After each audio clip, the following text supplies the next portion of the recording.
Hi hello welcome back to my Yashodeep YouTube channel. ಎಲ್ಲರೂ ಹೇಗಿದ್ದೀರಾ? I hope ಎಲ್ಲರೂ ಚೆನ್ನಾಗಿದ್ದೀರಾ ಅಂತ ಭಾವಿಸ್ತಾ ಇವತ್ತಿನ ವ್ಲಾಗ್ನ ಸ್ಟಾರ್ಟ್ ಮಾಡ್ತಾಯಿದ್ದೀನಿ. ಇವತ್ತಿನ ವ್ಲಾಗ್ ಏನಪ್ಪ ಅಂದರೆ, ನನ್ನ ಮಗಳು ಫಸ್ಟ್ ಡೇ ಸ್ಕೂಲಿಗೆ ಹೋಗ್ತಾ ಇರೋದು, ಹಂಗಾಗಿ ವ್ಲಾಗ್ ಮಾಡಾಕ್ತಾಯಿದ್ದೀನಿ. ಫಸ್ಟ್ ಡೇ ಸ್ಕೂಲಿಗೆ ಹೋಗ್ತಾ ಇರೋದಲ್ವ, ಹಂಗಾಗಿ ಬೆಳಿಗ್ಗೆ ಬೇಗ ಎಲ್ಲ ಕೆಲಸ ಮಾಡ್ಕೊಳ್ಳೋಣ ಅಂತ ಹೇಳಿ ಬೇಗ ಎದ್ದು ಇವತ್ತು ತಿಂಡಿ ಮಾಡ್ತಾಯಿದ್ದೀನಿ. ಬೇಗ ಎಲ್ಲ ಕೆಲಸ ಮಾಡ್ಕೊಂಡ್ರೆ ಆಮೇಲೆ ನನ್ನ ಮಗಳು ಎದ್ಮೇಲೆ ರೆಡಿ ಮಾಡೋಕ್ಕೆ ಸರಿಯಾಗುತ್ತಲ್ಲ ಅಂತ ಹೇಳ್ಬಿಟ್ಟು ಎಲ್ಲ ಕೆಲಸ ಮುಗಿಸ್ಕೊಳ್ತಾ ಇದ್ದೆ. ಇವತ್ತು ಮೊದಲನೇ ದಿನ ಅಲ್ವಾ, ಹಂಗಾಗಿ ಪೂಜೆ ಮಾಡಿಸ್ಬಿಟ್ಟು ಕಳಿಸೋಣ ಅಂತ ಹೇಳ್ಬಿಟ್ಟು ಮನೆಯೆಲ್ಲ ಒರೆಸೋಣ ಅಂತೇಳಿ ಮನೆ ಕ್ಲೀನ್ ಮಾಡ್ತಾಯಿದ್ದೆ.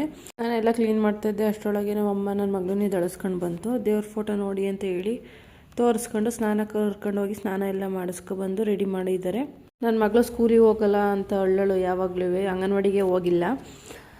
ನಾವು ಅಂದ್ಕೊಂಡಿದ್ವಿ ಹೋಗ್ತಾಳೋ ಏನು ಅಂತ ಗೊತ್ತಿಲ್ಲ, ಹತ್ರ ಏನು ಮಾಡೋದು ಅಂತ ಹೇಳ್ಬಿಟ್ಟು ನಮಗೂ ಭಯ ಆಗಿತ್ತು, ಹೋಗ್ಲಿಲ್ಲ ಅಂದರೆ ಅಂತ. ಏನಂತ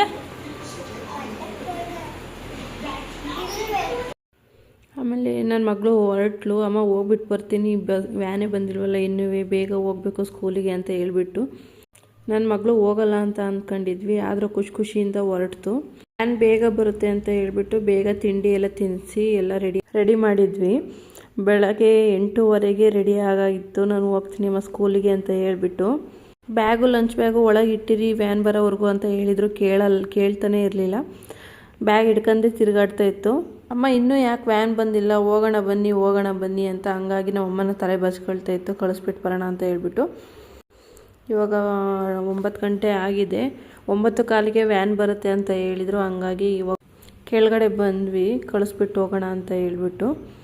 ನಾವು ತುಂಬ ಹೊತ್ತು ಬಂದು ಬಸ್ ಬರುತ್ತೆ ಅಂತ ಕಾಯಿದ್ವಿ, ಆದರೆ ಬರಲೇ ಇಲ್ಲ ಇಷ್ಟೊತ್ತಾದ್ರೂ.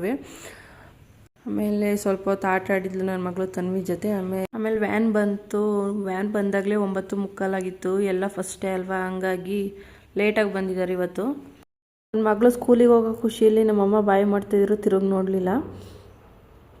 ಇವತ್ತು 2:15ಗೆ ಸ್ಕೂಲ್ ಮುಗ್ದಿದೆ, ಹಂಗಾಗಿ ವ್ಯಾನ್ ಬಂತು, ಕರ್ಕೊಬರೋಕ್ಕೆ ಅಂತ ಹೋಗಿದ್ದೆ.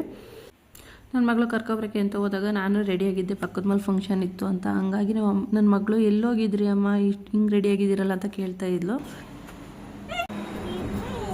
ನನ್ನ ಮಗಳು ಬಂದಳು, ಊಟ ಎಲ್ಲ ಮಾಡಿಸ್ಕೊಂಡು ಸಂಜೆ ಸಿಟಿಗೆ ಹೋಗ್ಬಿಟ್ಟು ಬರೋಣ ಅಂತ ಹೇಳಿ ಹೊರಟ್ವಿ.